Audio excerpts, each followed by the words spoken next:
On the morning of September 14th, 1856, servants discovered the bodies of Catherine Grimball, wife of Circuit Court Judge Nathaniel Grimball, and a man named Isaiah, enslaved on the Grimball plantation, locked together in death in the judge's own study.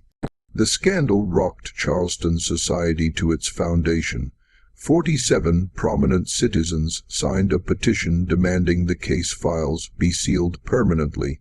3 witnesses died within 6 months of the discovery, all from seemingly natural causes. The official coroner's report stored in the Charleston County Archives contains only 4 lines, unusual for such a prominent case.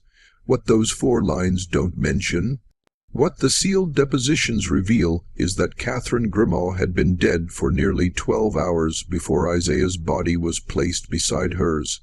Before we continue with the story of the Grimball family and the conspiracy that consumed them, I want to ask you something. Have you ever heard whispers of secrets in your own city, stories that were too dangerous to tell? Subscribe to this channel and leave a comment telling us what state or city you're watching from. Let's discover together what really happened in that study on Meeting Street. The truth about that September morning would take decades to fully emerge, and when it did, it revealed something far more terrifying than a forbidden affair. Charleston, in 1856, stood at the precipice of transformation, though few acknowledged the tremors beneath their feet. The city's cobblestone streets bore the weight of carriages carrying men and women who believed their world immutable, their society ordained by divine providence. Along the Battery, grand homes faced the harbor with the confidence of permanence, their piazzas shaded against the brutal southern sun, their gardens tended by hands that would never own the soil they cultivated. Judge Nathaniel Grimball occupied one of these homes, a 3-story structure on Meeting Street, distinguished by its elaborate ironwork and the ancient live oak that dominated the front garden. At 49, Nathaniel represented the 3rd generation of Grimballs to practice law in Charleston. His grandfather had signed the state constitution. His father had served in Congress. Nathaniel himself presided over the circuit court with a reputation for fairness that made him unusual among his peers. He had on 2 occasions ruled against fellow plantation owners in cases involving the treatment of enslaved people, decisions that earned him respect from some quarters and suspicion from others. His wife, Catherine, had been Catherine Ruttle before their marriage 26 years earlier. The Rutledges claimed lineage back to the colonial governors, and Catherine had been raised with the understanding that her primary duty was to maintain the dignity of both families. She performed this role with grace, hosting the necessary dinners, attending the proper churches, serving on the committees that organized charitable works for the poor whites of Charleston. Those who knew her well noted a certain melancholy in her bearing, a distance in her gaze during even the most animated social gatherings. Some attributed this to the loss of her only child, a daughter who had died of fever at age 7, 16 years before our story begins. Others whispered about different sorrows, though never loudly enough to be overheard. The Grimball household maintained 37 enslaved people across their Meeting Street home and their rice plantation on the Ashley River. Isaiah, 28 years old in 1856, had been born on the plantation, but brought to the city residence 5 years earlier to serve as the judge's personal valet and driver. He was literate, which was illegal and dangerous, having been taught to read by Catherine herself during the years when she still believed she might change her world through small acts of defiance. Tall and composed, Isaiah moved through the Grimball house with the careful dignity of someone always aware of being watched, always conscious that any moment might require explanation. The household also included Dinah, who had served as Catherine's lady's maid for 18 years, and Samuel, the elderly butler, who had belonged to Nathaniel's father, and now managed the daily operations of the house with quiet authority. These 3, Isaiah, Dinina and Samuel, would become crucial witnesses to events that none of them fully understood, testifying to fragments of truth that when assembled revealed a picture none could have imagined. Charleston's high society in 1856 operated according to codes as rigid as they were unspoken. The Grimball family moved within a social circle that included the Ravenels, the Pinckney, the Pryor, and other families whose names adorned the membership rolls of the St. Cecilia Society. These were people who could trace their Charleston roots back generations, who married within their circle, who maintained appearances even as financial pressures mounted, and the national political situation grew increasingly unstable. Among these families, the Vanderhoosts occupied a peculiar position. Marcus Vanderhoost, also a lawyer, had long harbored ambitions for the circuit court bench that Nathaniel occupied. The two men had been acquaintances since childhood, but never friends. Marcus practiced a more aggressive style of law, representing the interests of the largest plantations, defending their rights with an ideological fervor that made him popular among the most extreme voices in Charleston society. He often appeared at social gatherings with his wife Elena, a brittle woman whose smile never reached her eyes, and their son Peter, who at 24 had already developed a reputation for drinking and gambling that concerned even his father. The summer of 1856 had been particularly oppressive, with temperatures reaching heights that sent those who could afford it fleeing to the mountains of North Carolina or the relative coolness of Sullivan's Island. The Grimballs, however, had remained in the city. Nathaniel was hearing a complex case involving a disputed inheritance that required his presence in court throughout August and September. Catherine had cited the need to oversee renovations to their plantation house, though servants later testified that she had visited the property only twice during those months. On September 10th, 4 days before the bodies were discovered, Marcus Vanderhorst had hosted a dinner at his home on Trad Street. The guest list included the Grimballs, several other prominent lawyers, a state senator, and a visiting journalist from Richmond who was writing a series of articles defending Southern institutions. The dinner conversation had turned, as it often did in those days, to politics, the Kansas-Nebraska Act, the Sumner assault, the growing boldness of abolitionists in the North. According to witnesses who attended, Nathaniel had been unusually quiet during these discussions.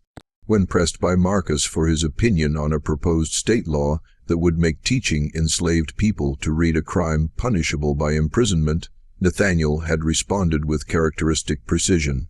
"The law as proposed is redundant. We already prohibit such instruction. Adding imprisonment suggests we cannot enforce our existing statutes, which hardly project strength." It was a careful answer, neither endorsing nor condemning, but several guests noticed Marcus's expression harden.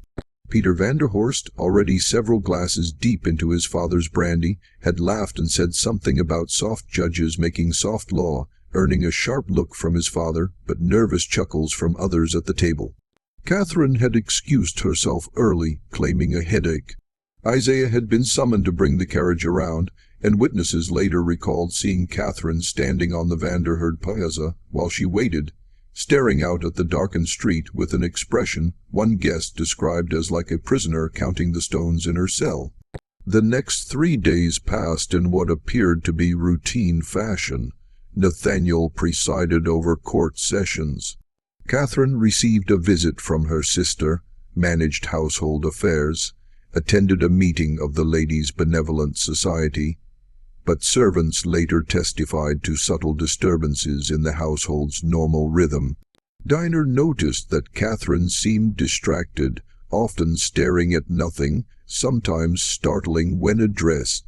Samuel mentioned that the judge had received several visitors in his study during the evenings, meetings that were unusual because they happened after dinner and involved men who normally would not have called at such hours. On the evening of September 13th, the household followed its standard routine. Dinner was served at 7:00.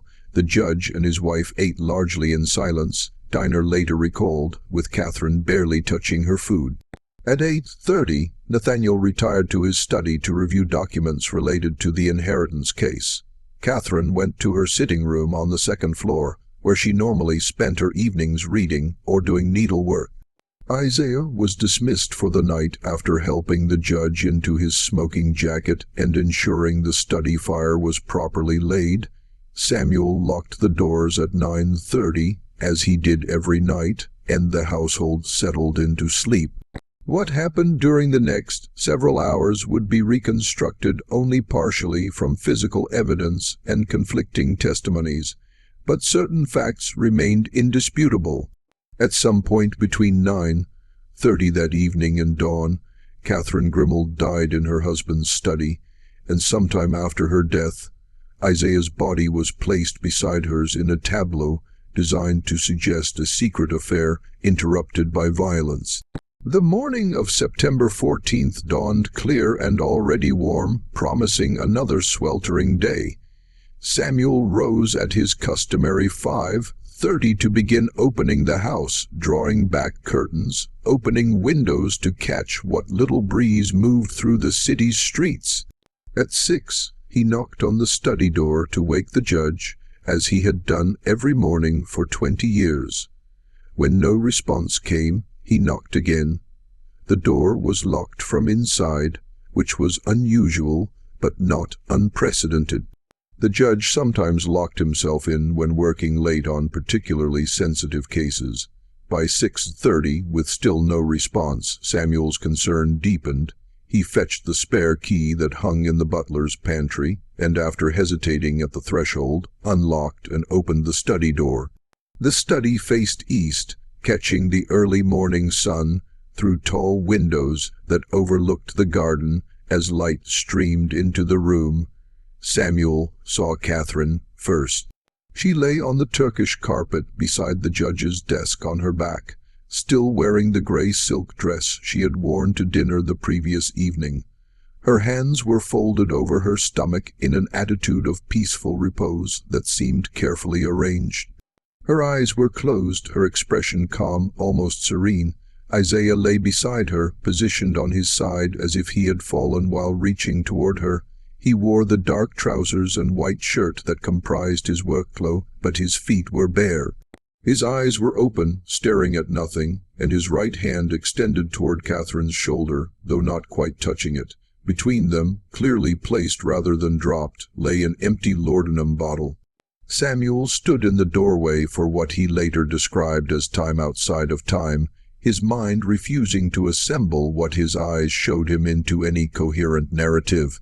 The desk bore evidence of work, papers spread across its surface, the judge's reading glasses lying at top an open ledger, a glass of whiskey barely touched. The room smelled of tobacco, lamp oil, and something else Samuel couldn't immediately identify. A sweet cloying scent that seemed to hang in the air, no blood, no signs of struggle, no overturned furniture or scattered papers beyond the normal disorder of the judge's work. The locked door, the morning light revealing two bodies posed as if for a portrait of tragedy. Samuel finally found his voice and called for Dinah. When she appeared at the stairs, her expression shifting from concern to horror as she took in the scene, he instructed her to wake the judge immediately and to allow no one else to enter the study. Dinah hurried upstairs while Samuel remained at the threshold, unable to enter, unable to leave. Anchored by the impossibility of what he was seeing, Nathaniel appeared within minutes, wearing his dressing gown, his face already settling into the composed mask he wore in court. He moved past Samuel into the study, and for a long moment stood perfectly still, looking down at the bodies of his wife and his valet. Samuel later testified that the judge's only visible reaction was a slight tremor in his hands, quickly controlled. "Send for Dr. Huger," Nathaniel said, his voice steady. "Then send for Sheriff Pembroke. Speak to no one else. Allow no one to enter this room until they arrive. Is that clear?" Samuel nodded. Nathaniel turned back to the bodies. And as Samuel left to follow his instructions, he heard the judge say something in a voice so low it was almost inaudible. "Forgive me, Catherine. God, forgive me, Doctor." Benjamin Huger arrived first at 7:15. A portly man of 60 who had attended the Grimball family for decades. He entered the study with his medical bag and emerged 20 minutes later, his face pale and sheened with sweat despite the morning hour.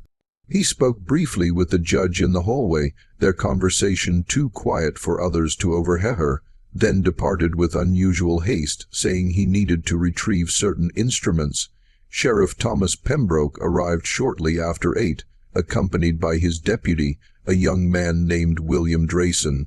The sheriff was a political appointee, chosen more for his family connections than his investigative abilities, and he approached the scene with visible discomfort.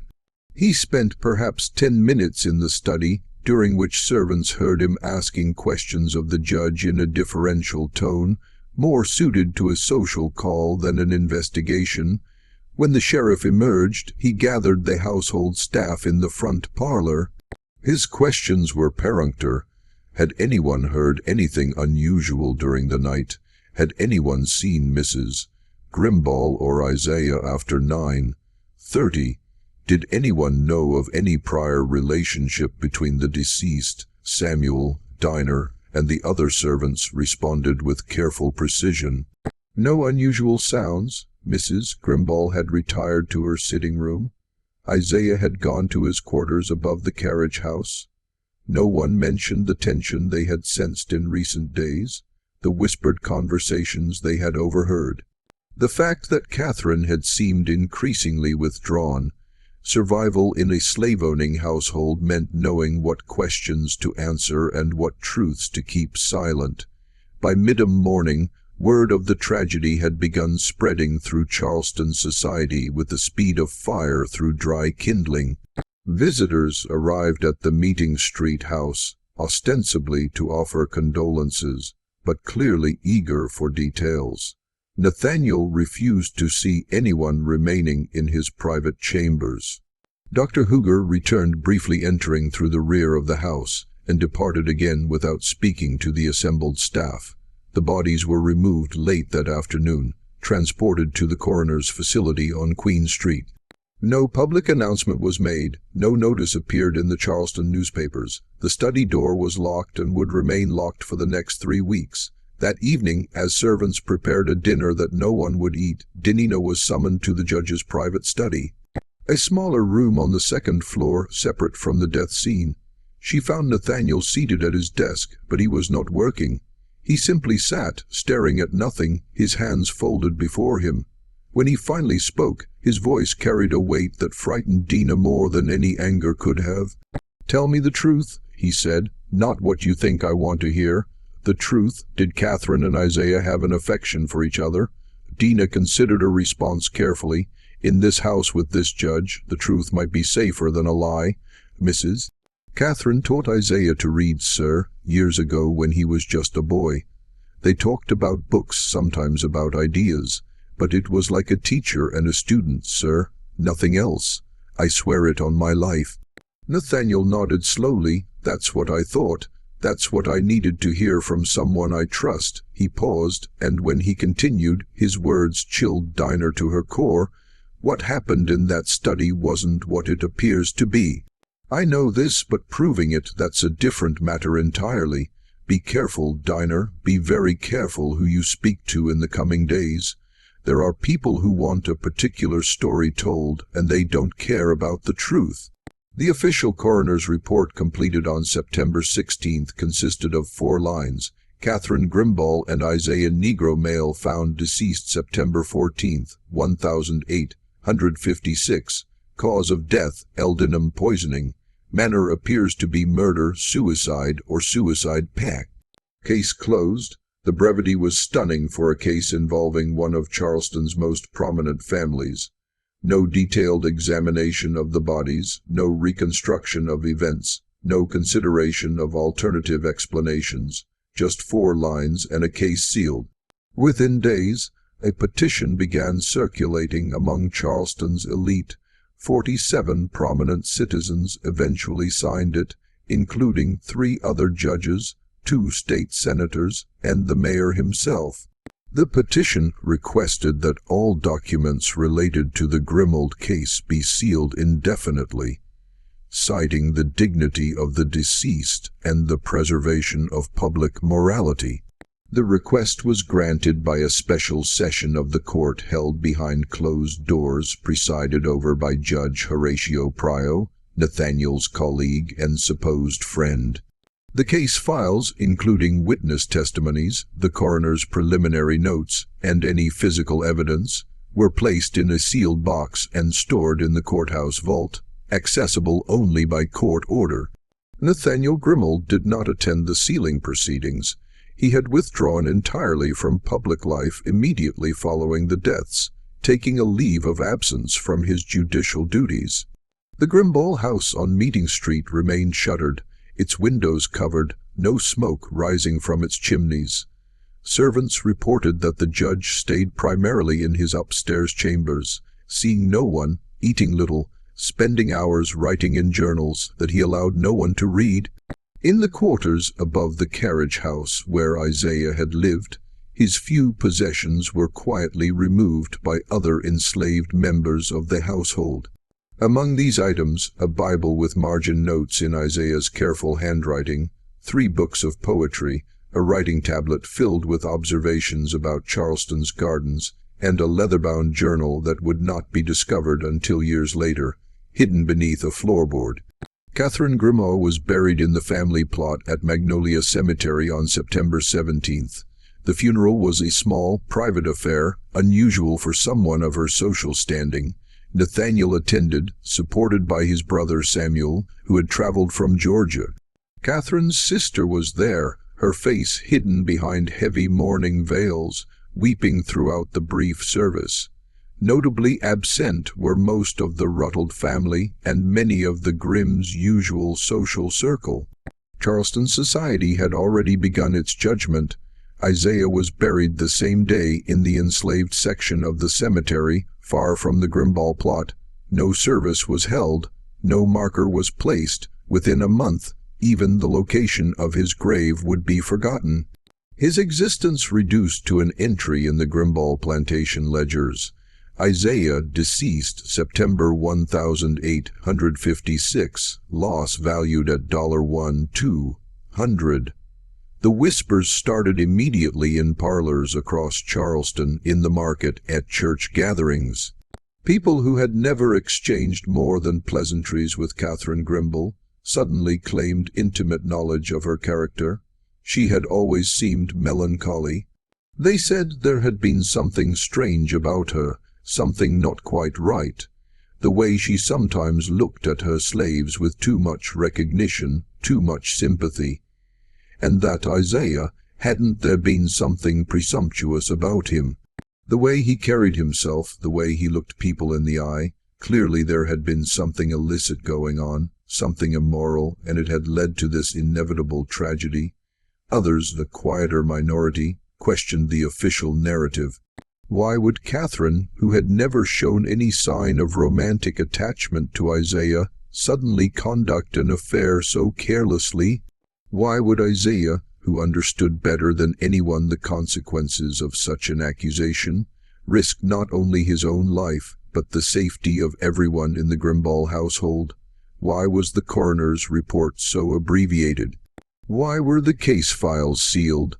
But these questions were asked only in the most private conversations, and even then with nervous glances toward doors and windows.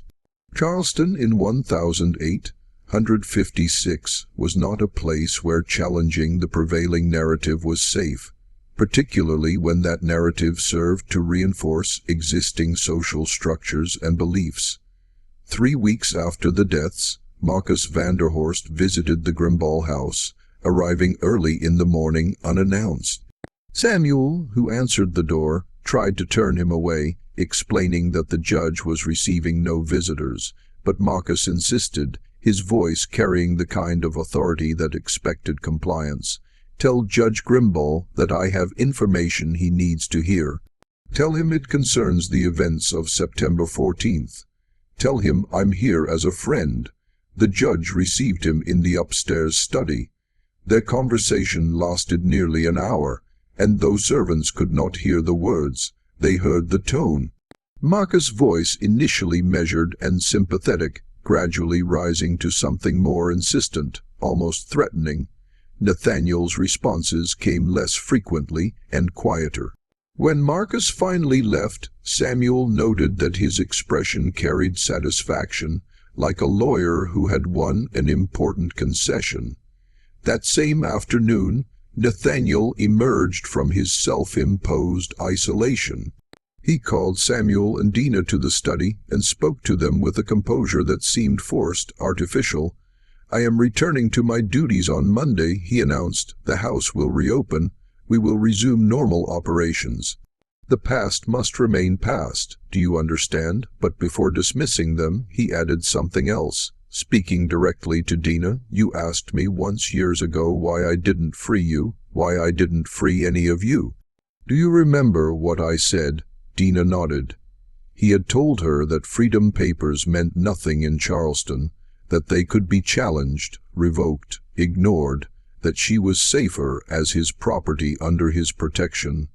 Then she would be carrying papers that any constable might declare fraudulent.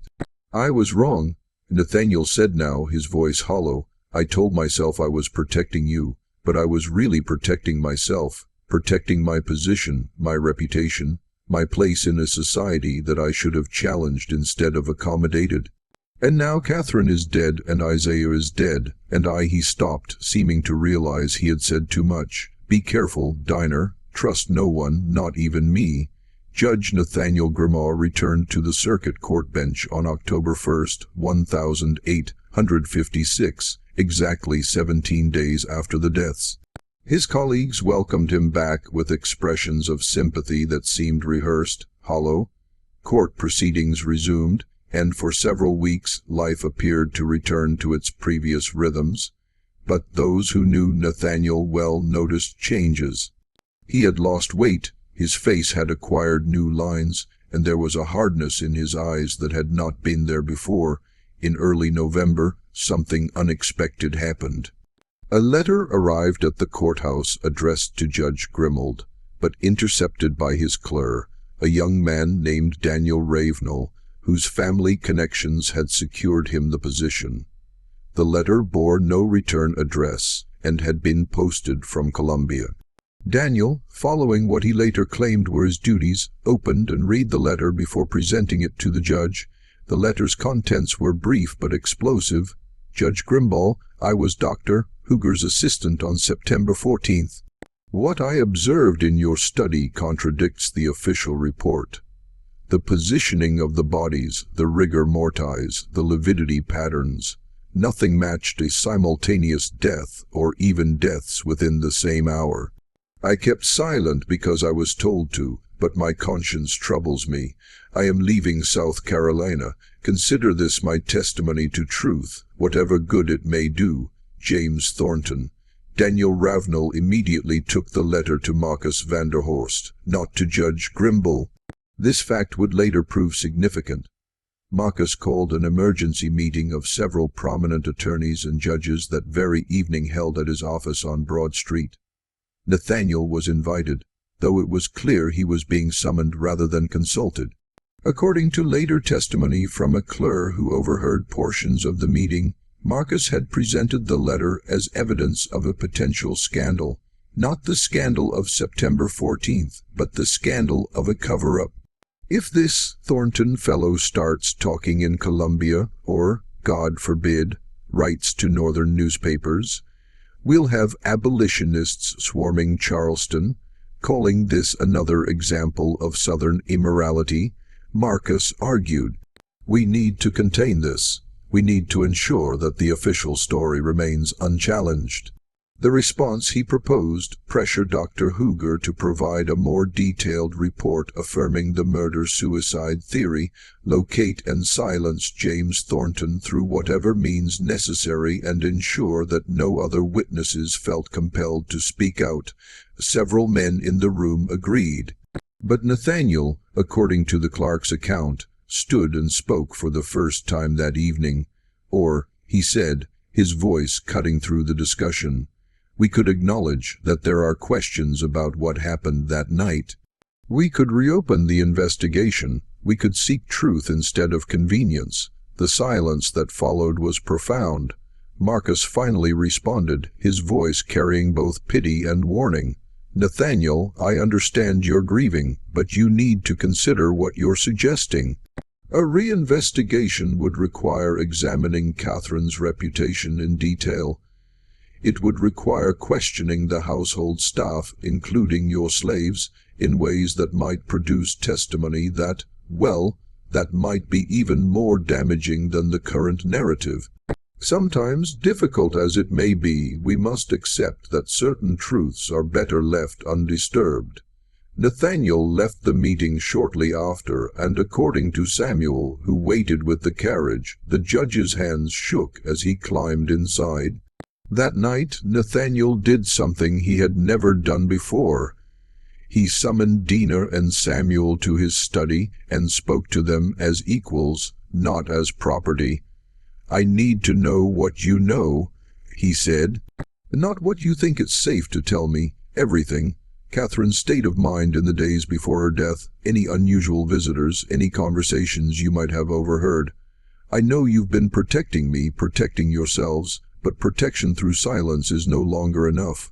What followed was a conversation that lasted past midnight.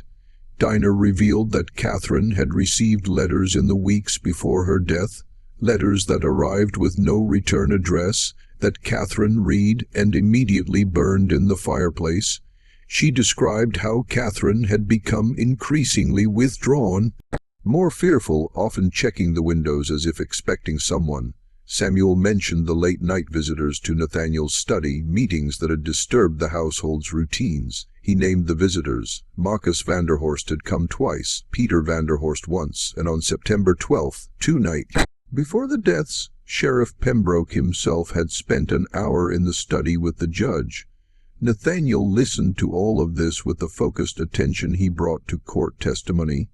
When they finished, he asked one more question. "Do you believe Catherine and Isaiah died together by their own choice?" Both Dina and Samuel shook their heads. "No, sir," Dina said firmly. "Mrs. Catherine would never have done that. She was sad, yes, but not that kind of sad. And Isaiah, he was cautious, always careful. He would never have risked himself or anyone else in this house. That's what I believe." "Too," Nathaniel said, "which means someone else killed them, and worse, I think I know why. The conspiracy that Judge Nathaniel Grimball began to uncover in those November weeks of 1856 stretched back years and involved some of Charleston's most respected citizens. It centered on money, power, and the upcoming state elections, elements far more dangerous than any forbidden romance. In late 1855, a large tract of land north of Charleston, nearly 3,000 acres, had come up for sale following the death of its owner, Colonel Henry Beaumont, who left no direct heirs. The land was valuable, prime soil for cotton with river access that made transportation efficient. Multiple parties expressed interest, but the estate settlement was complicated by conflicting wills and disputed claims from distant relatives. The case landed on Nathaniel Grimball's court docket in February 1856.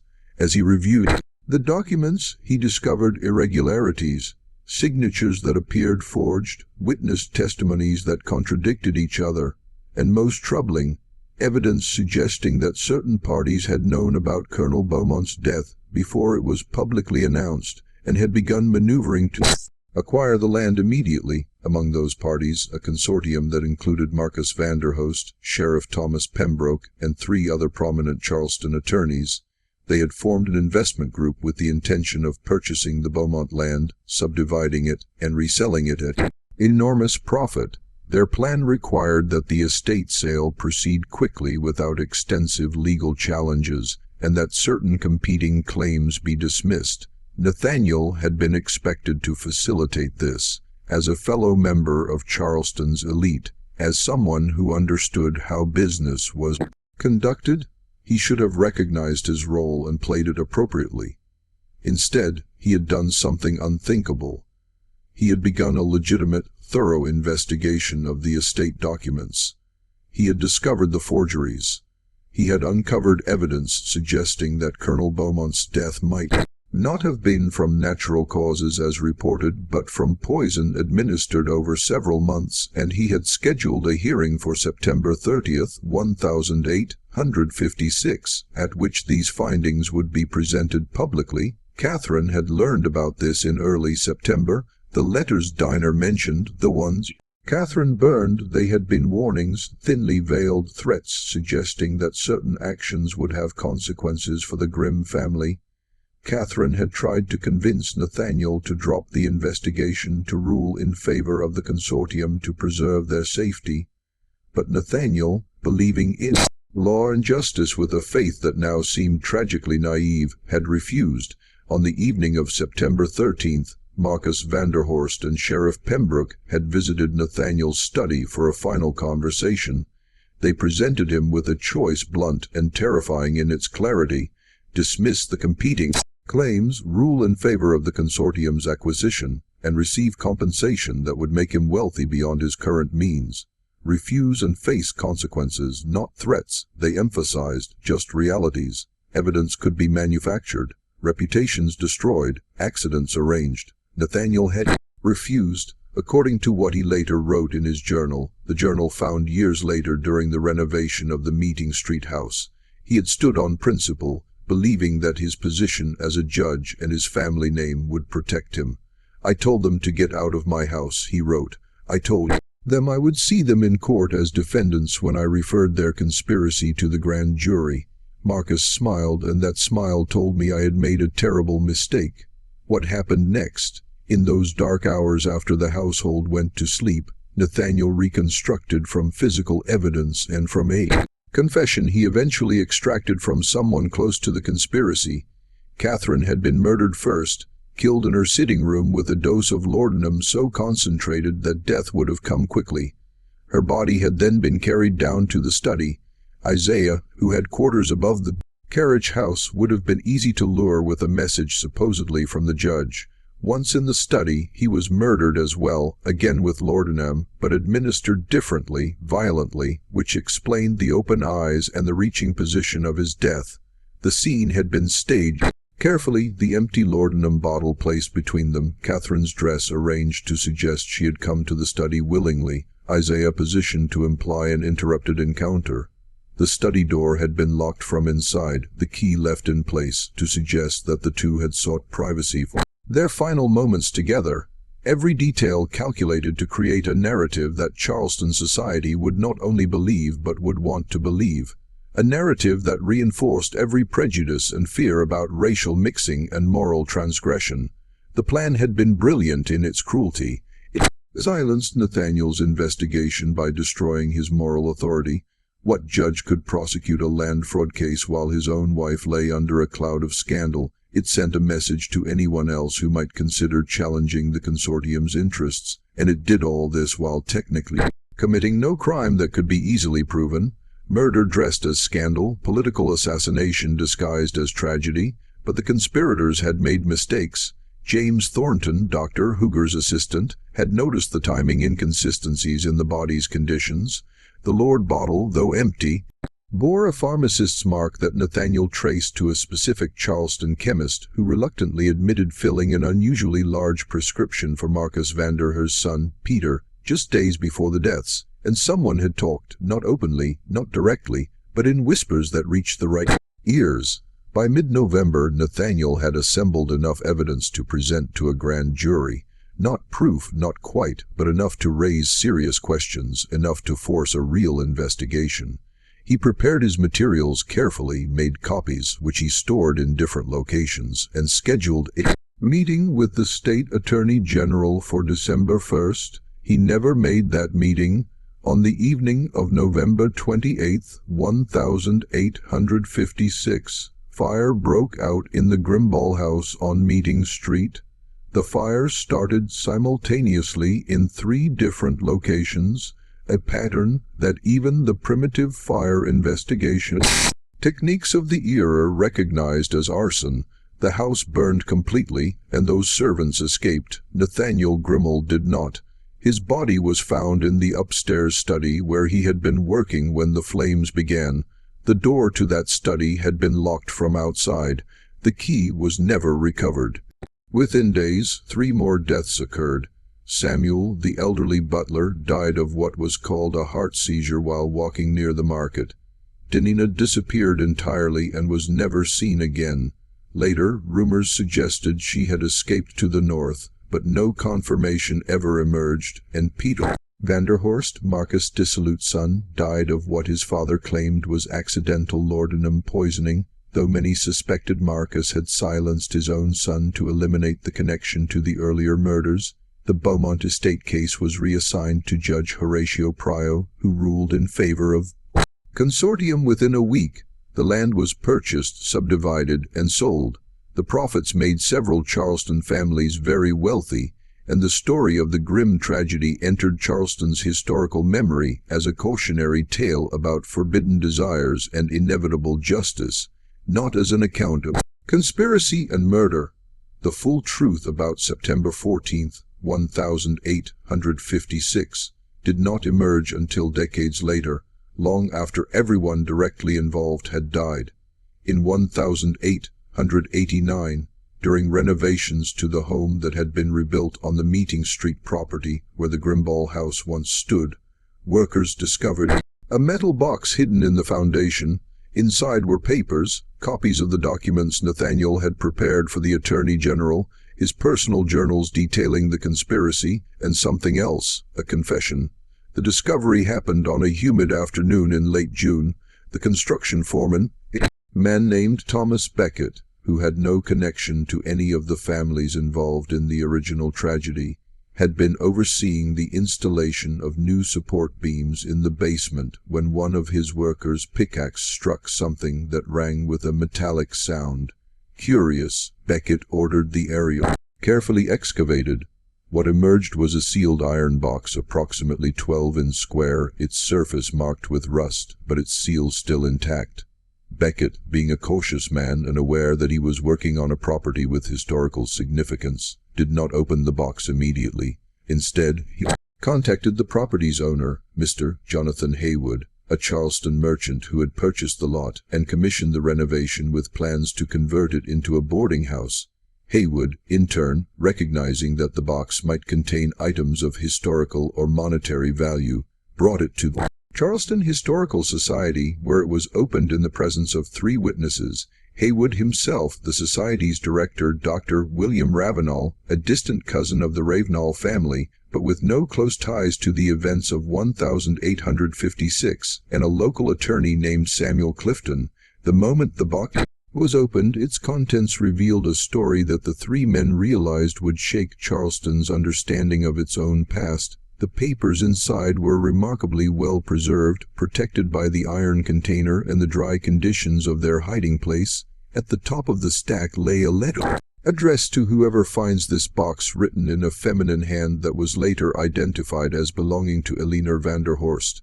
The letter explained that Eleanor had written her full confession in 1872, 16 years after the murders. As her health declined and death approached, she had entrusted the document to her pastor, Reverend Thomas Gadsden of St. Michael's Church, with specific instructions. He was to hold the confession for 15 years after her death, then decide what to do with it based on whether those who might be harmed by its revelation were still living. Reverend Gaddon, who died in 1888, had apparently chosen to hide the documents rather than destroy them or make them public, perhaps unable to bear either the burden of destroying truth or the responsibility of revealing it. Eleanor's confession was written across 23 pages in her careful, educated script. She began with a statement that revealed the depth of her torment. "I write this as a dying woman who has lived too long with terrible knowledge. I am a coward, for I write these words only when death makes me safe from earthly consequences.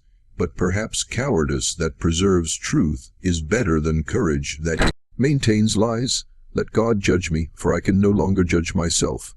She detailed how the conspiracy had begun in January 1856, when Marcus Vanderher and Sheriff Pembroke first learned that Judge Grimaud was conducting a thorough investigation into the Beaumont estate case rather than the preemptive review they had expected. They had met at the Vanderhood home on Trad Street. Elinda remembered because she had been asked to ensure the servants were out of earshot, a request that had struck her as unusual and concerning.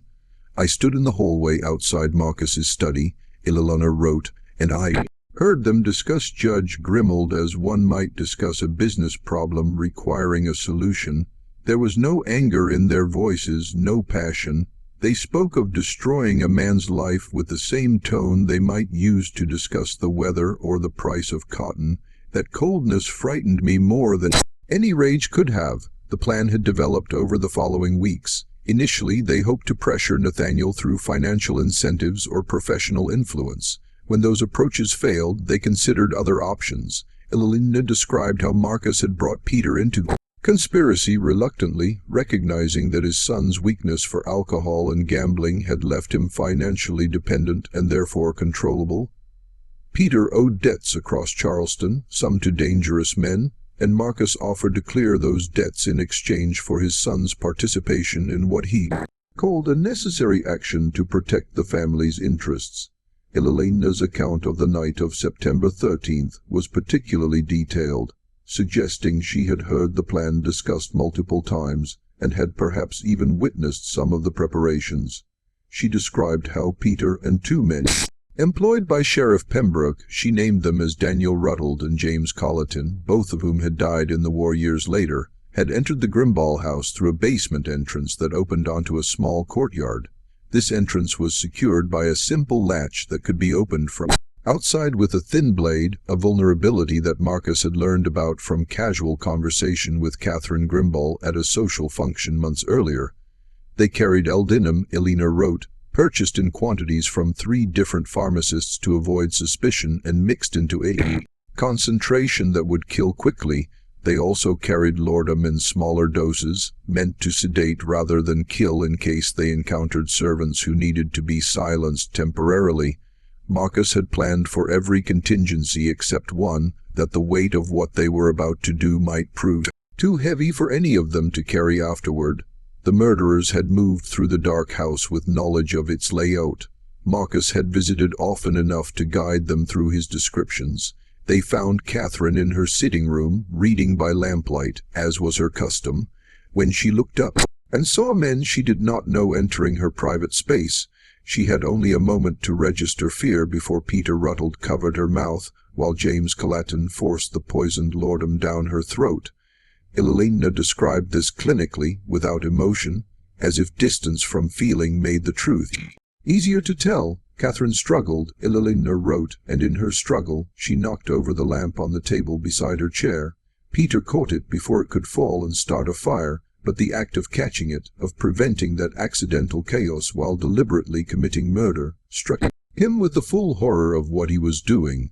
He vomited in the hallway afterward, Marcus told me later, and had to be reminded sharply that he could not fall apart until the work was finished. They had waited with Catherine's body for nearly 2 hours, ensuring she was dead, and that her body had cooled sufficiently to make timing the deaths difficult. During this wait, Elena noted they searched Catherine's sitting room and found letters, the threatening letters, that Catherine had burned or thought she had burned. One had fallen behind the fireplace, grate, unburned, and they took it as evidence of their caution in using messages that could not be traced back to them. At approximately 1:30 in the morning, Daniel Rutland went to the quarters above the carriage house where Isaiah slept. He carried a note written on paper taken from the judge's own desk in handwriting that roughly approximated Nathaniel's script. Isaiah, I require your assistance in the study immediately. Come quickly and quietly. Do not wake the household. N.G. Isaiah, as expected, came immediately. He trusted the judge completely, and the note's request for speed and quiet suggested some emergency that required discretion. When he entered the study through the door the conspirators had left unlocked from inside, he found not Judge Grimald, but 3 men who grabbed him before he could call out or flee. Elinda's description of what followed was the most difficult section of her confession. Read, Isaiah had fought them with desperate strength, understanding immediately that he was facing death and that his death would serve some purpose beyond simple murder. They had to force the laudanum into him, holding him down while Peter Vanderhorst poured the poison into his mouth and clamped his jaw shut until he swallowed. The struggle took several minutes, and Isaiah's final moments were spent in terror and betrayal, dying in a room where he had served faithfully, killed by men whose names he probably knew from hearing them announced at social functions. Peter told his father later. Eleanor wrote that Isaiah's eyes remained open and aware even as the Lord began to work, that he seemed to be trying to understand why, what he had done to deserve this. Peter said those eyes haunted him, that he saw them every night when he tried to sleep, that he could not escape the memory of that desperate, confused gaze. I believe this is why Peter descended into the Lord addiction that eventually killed him. Whether by his own hand or his father's, he was trying to escape what he had seen in Isaiah's dying eyes. After Isaiah died, the men arranged both bodies in the study according to Marcus' instructions. Catherine was positioned peacefully as if she had died at rest. Isaiah was placed reaching toward her, his position suggesting intimacy interrupted.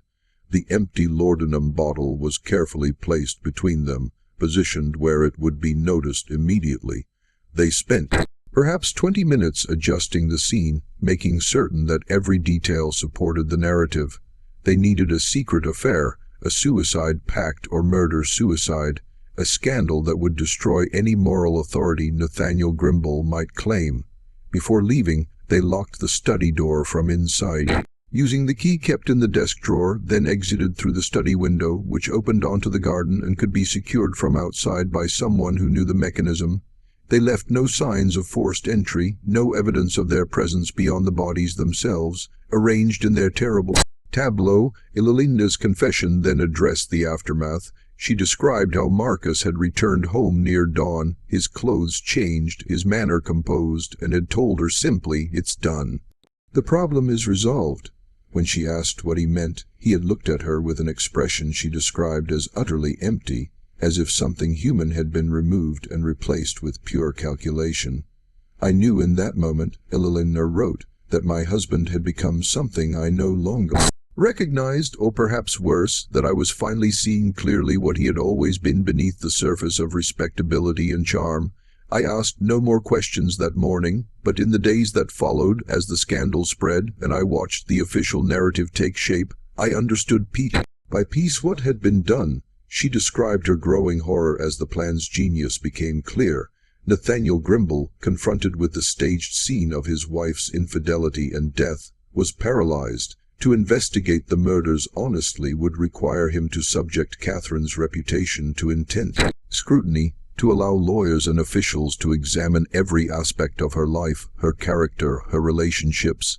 The conspirators knew that Nathaniel would choose to protect Catherine's memory over pursuing justice, at least initially, giving them time to consolidate their position and destroy evidence, but they had underestimated Nathaniel's combination of grief and determination. Elinda revealed that Marcus had been shocked when he learned through sources in the courthouse that the judge was quietly assembling evidence of the conspiracy. Marcus had believed that the scandal would be sufficient. Elinda wrote that no man would risk further tarnishing his wife's name by suggesting her death was anything other than what it appeared. He had not anticipated that Nathaniel would sacrifice everything, including Catherine's reputation, for the sake of truth. The decision to kill Nathaniel had been made in late November during another meeting at the Vanderhorst home. This time, Elinor had been present, called into Marcus' study to witness what her husband described as the family's commitment to our future. Peter was there, visibly deteriorating, shaking, and sweating. Despite the cool evening, Sheriff Pembroke was there looking uncomfortable for the first time, and 2 other men, whom Elinor did not name, but described as professionals in such matters, brought from Columbia, where they were unknown in Charleston society. Marcus laid out the necessity. Elinor wrote, Judge Grimble had evidence that could destroy us all. He had copies hidden in multiple locations. He had written detailed accounts of the conspiracy. He had scheduled a meeting with the state attorney general.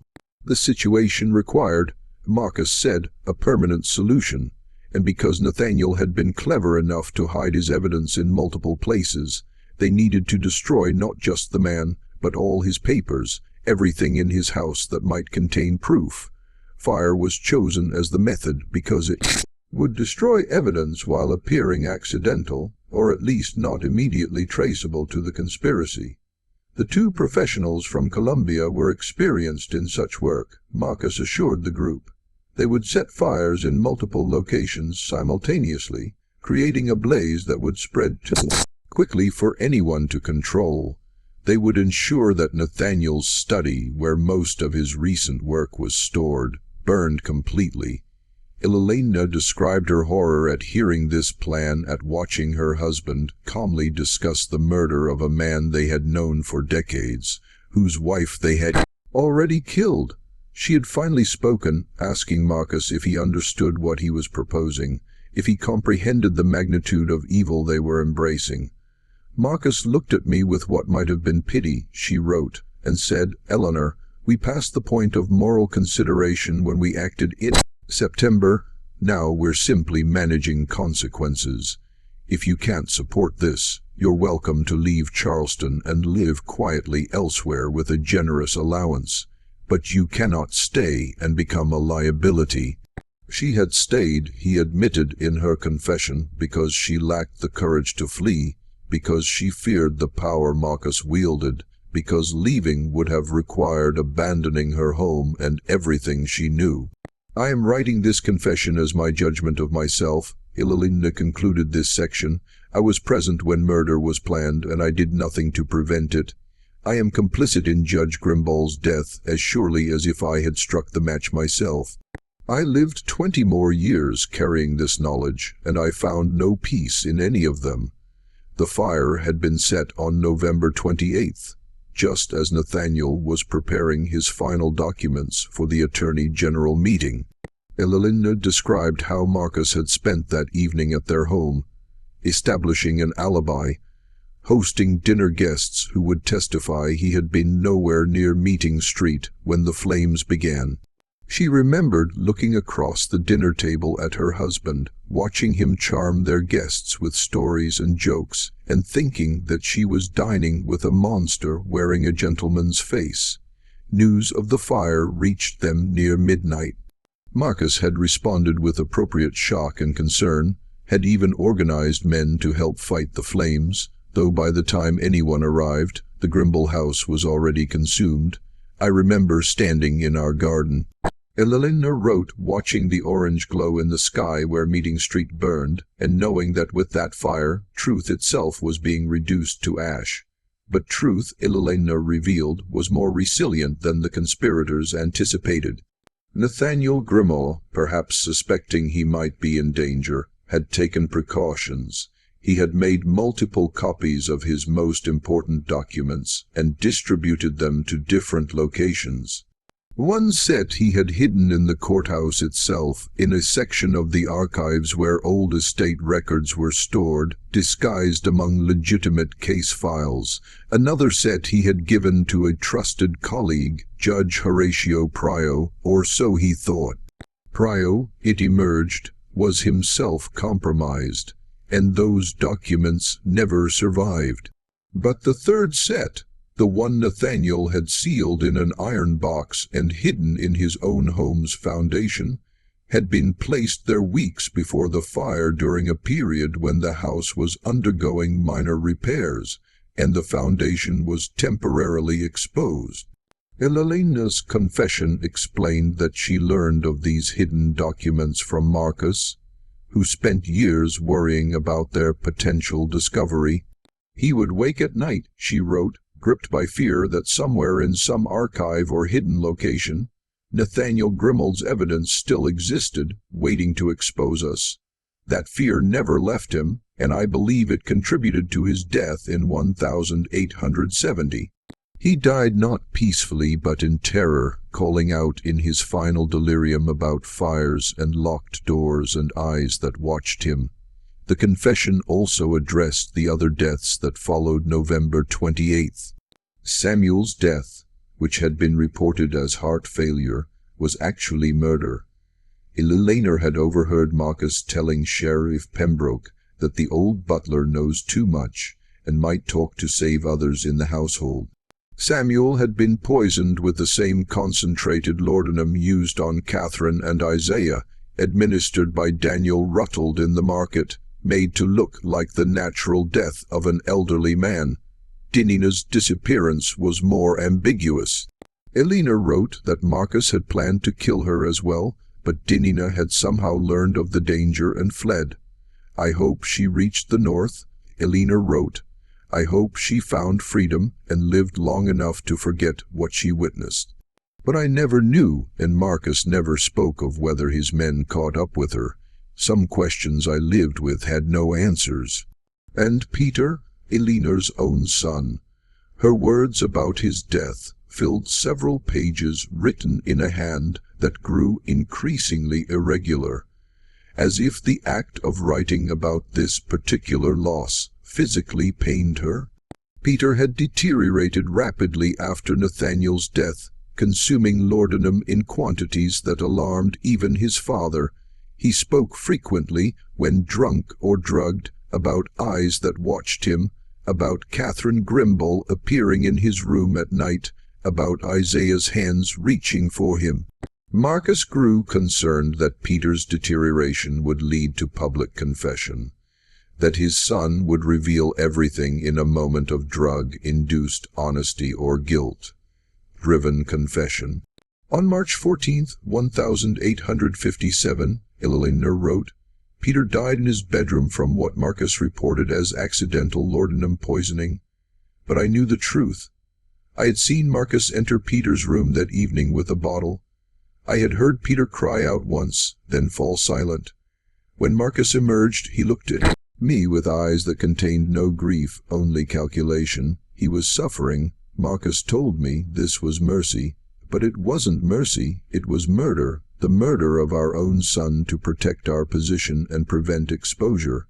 Elena's confession ended with reflections on justice and guilt, on the price of complicity and the weight of silence. She wrote about attending church every Sunday, kneeling in prayer, wondering if God could hear the prayers of someone who had allowed such evil to flourish. She described watching Charleston change through the war years, seeing the old order destroyed, and wondering if perhaps that destruction was itself a form of divine judgment, a cleansing fire that consumed the society that had produced and protected people like her husband. I am dying now, her final paragraph read, and I face whatever judgment awaits with this confession as my only offering.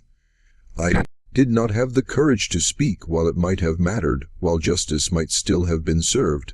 I offer truth now only when it can harm no one but the dead, myself included, soon enough. Let whoever reads this know what happened in Charleston in 1856. Let them know that beneath our beautiful homes and gracious manners, we were capable of monstrous evil. Let them judge us, since we would never judge ourselves. The discovery of Elena's confession in 1889 created an immediate dilemma for those who found it. Dr. Ravenel, examining the documents with the eye of a historian, recognized their significance immediately, but he also recognized the complications they presented. Many of the families mentioned, the Vanderhorsts, the Rutledges, the Collatons, still had living descendants in Charleston, prominent citizens whose reputations would be destroyed by the confession. Revelations. After lengthy discussion, the three men who had witnessed the box's opening made a decision that itself became part of the tragedy's legacy. They chose to preserve the documents, but not to make them immediately public. Instead, they deposited them in the Charleston County Archive, with a seal requiring special permission to access them. The documents were catalogued and preserved, but effectively hidden, available in theory, but unknown to all but a few. This decision was itself controversial when it later became known. Critics argued that truth delayed is truth denied. that the three men had prioritized social comfort over historical accuracy, that they had become complicit in the very cover-up they claimed to deplore.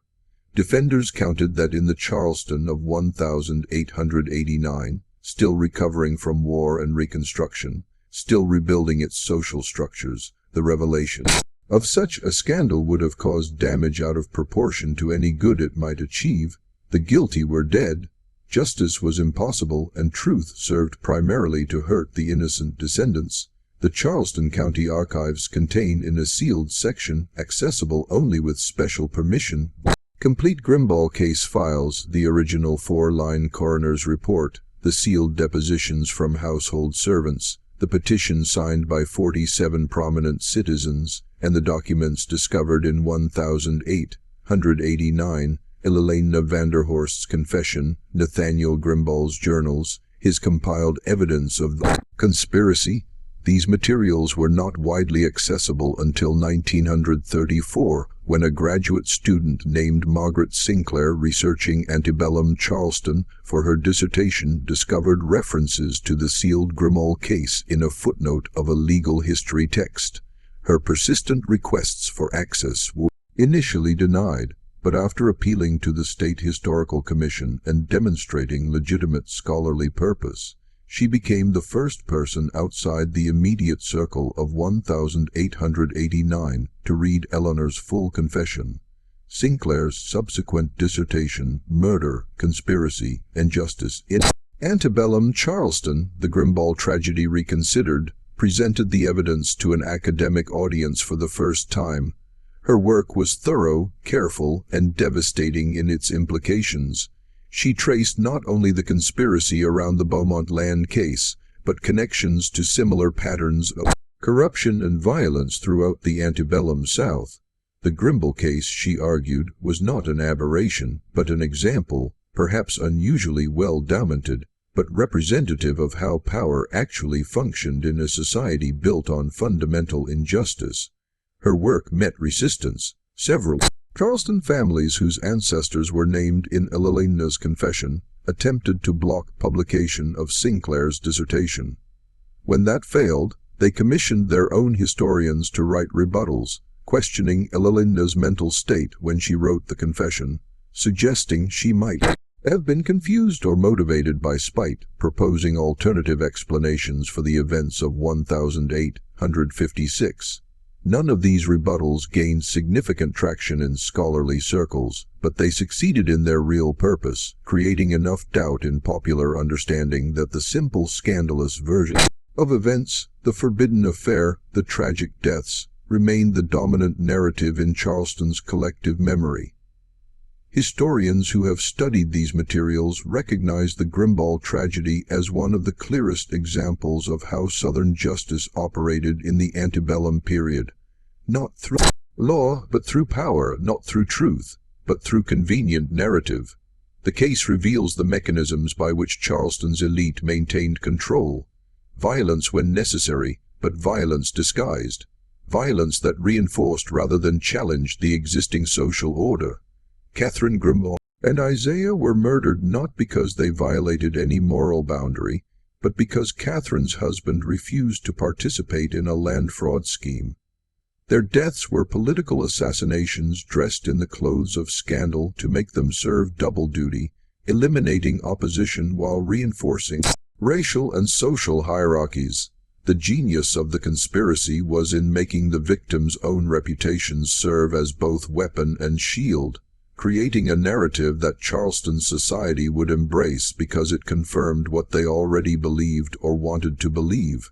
Nathaniel Grimball understood this, and it broke him. According to his journal, he spent his final weeks paralyzed by a terrible paradox. To reveal the truth about the murders would require him to subject Catherine's reputation to even more scrutiny, to prove she was innocent by demonstrating how thoroughly she had been framed, which meant publicly examining her life in ways that played into the conspirators' hands, regardless of what that examination revealed. He could either protect Catherine's memory or seek justice for her death, but the way his enemies had structured the crime made it nearly impossible to do both. He chose justice anyway, and it cost him his life, but even that sacrifice proved insufficient. The truth emerged too late and incomplete. No trials were held, no punishments administered, no real accountability demanded, just historical footnotes and scholarly articles that few read, archived documents that fewer still request access to see. The Meeting Street property where the Grimball house once stood is now a law office. Ironically enough, the firm of Henderson, Wright and Associates specializing in real estate law. A small plaque outside notes that Judge Nathaniel Grimball once lived there, though it mentions nothing about the circumstances of his death or the tragedy that consumed his household. Charleston tour guides occasionally mention the Grimmel tragedy during their historical walks, but they invariably tell the official story, the scandalous affair, the murder-suicide, the forbidden love that ended in death. The comfortable lie persists because it's simpler than the complicated truth, because it requires no reassessment of Charleston's past, because it makes no demands on the present. In Magnolia Cemetery, Catherine Grimmel's grave bears her name, her birth and death dates, and a single line, "Faithful wife, devoted to duty." The inscription was chosen by her sister, and its quiet dignity stands in contrast to the scandal that briefly surrounded Catherine's death. Nathaniel's grave, added after the fire, sits beside hers. His inscription reads, Nathaniel Grimball, Judge, 1008, 107, 1008, 156. He loved justice more than life. No one knows who chose those words, but they serve as a kind of code, a message to anyone who knows the real story. No mention is made of Isaiah anywhere in the cemetery. He lies in an unmarked grave in the enslaved section, a part of Magnolia that has fallen into disrepair, where weeds grow tall and most markers have long since disappeared. He is one of thousands of enslaved people whose existence was recorded only as property, whose death was noted only as financial loss. In the Grimball estate settlement, his value was listed as $1.200, his death recorded in the same ledger column as a broken carriage and a lame horse. The Vanderhorst family tomb, by contrast, is an impressive marble structure near the cemetery's main avenue, well maintained, bearing the names of Marcus, Eleanor, and Peter, along with several generations before and after. Marcus' inscription notes his distinguished service to Charleston's legal community and his dedication to preserving Southern institutions. Nothing suggests the murders he orchestrated, the lives he destroyed, the conspiracy he led. Elena's inscription reads simply, Beloved wife and mother, with no hint of the confession she wrote or the guilt that consumed her final years.